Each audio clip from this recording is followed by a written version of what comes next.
لوگ تو شعر شاعری میں بھی تختی کا واقعہ بیان کرتے رہتے ہیں، اور اب تو بڑا عجیب معاملہ ہے پیارے. قوال لوگ کرامتوں کو، سرکار کے معجزات کو اپنی قوالیوں میں ڈھول کے نشے میں ٹپ ٹپ ٹپ ٹپ بجاتے رہتے ہیں اور گاتے رہتے ہیں، حرام خور کہیں کے. رسول اللہ صلی اللہ علیہ وسلم کے معجزات کو، قرآن کی آیتوں کو، اولیاء کرام کی کرامتوں کو مزامیر پر بجا بجا کر کے لوگوں کے سامنے پیش کرتے ہو، یہ شیطانی رقص ہے. یہ کرامتوں اور معجزات کا پیش کرنا نہیں ہے، بلکہ یہ تمہاری حرام کاری ہے. اور نسبت دیتے ہیں کہ بریلوی لوگ قوالی کرتے ہیں. لاؤ دکھاؤ تمہاری ماں نے دودھ پلایا ہو کہ کہیں اعلیٰ حضرت نے لکھا ہو کہ قوالی مزاروں پر کرو.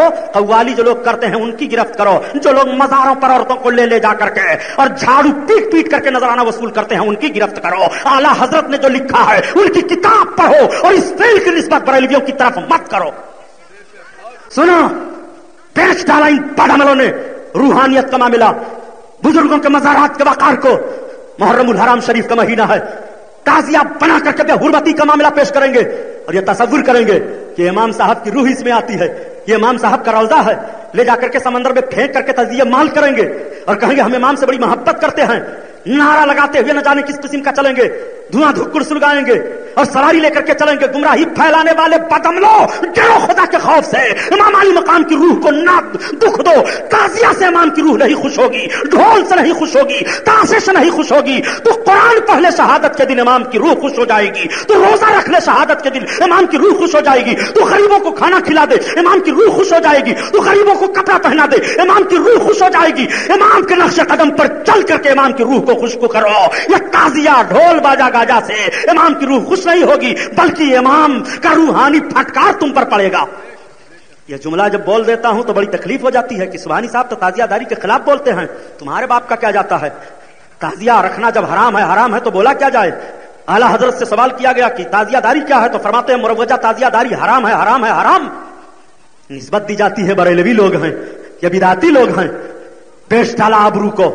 حضرت امام حسن و حسین کی تحریک کو سمجھو. حضرت امام حسن کو، حضرت امام حسین کو کس طرح اللہ کے حبیب چاہ رہے ہیں. دونوں شہزادے ہیں، نبی کی بارگاہ میں مچلتے ہوئے اپنے خط کو تختی کو لے کر کے پہنچ گئے لکھ کر کے. آج بھی اپنے بچوں کو لکھنا پڑھنا سکھاؤ. امام علی مقام اپنے بچپن میں لکھنے کے پیغام سے نانا جان کے امتیوں کو لکھنے کا پیغام دے رہے ہیں. حسین نے بچپن میں لکھا پڑھا ہے، اپنے بچوں کو بچپن میں لکھاؤ پڑھاؤ. یہ حضرت امام حسین کی زندگی سے سبق مل رہا ہے.